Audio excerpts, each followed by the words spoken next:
Palakkad A Sreenivasan വധക്കേസിൽ പ്രതി Shahul ഹമീദിന്റെ NIA custody കാലാവധി ഇന്ന് അവസാനിക്കും.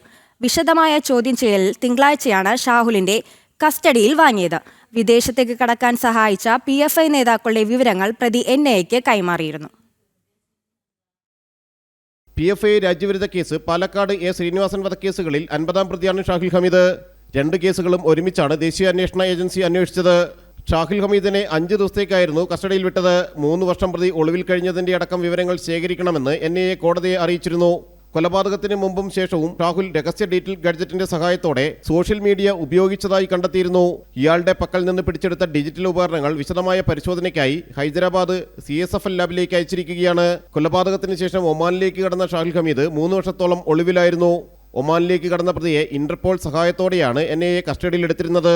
വിദേശത്തേക്ക് കടക്കാനും ഒളിവിൽ തുടരാനും വേണ്ട സഹായങ്ങൾ PFI കേന്ദ്രങ്ങളിൽ നിന്ന് ലഭിച്ചിട്ടുണ്ടെന്നാണ് ഷാഹുൽ ഹമീദിന്റെ പ്രാഥമിക മൊഴി. തുടക്കത്തിൽ സാമ്പത്തിക സഹായങ്ങളും ലഭിച്ചിരുന്നു. ജനം, കൊച്ചി.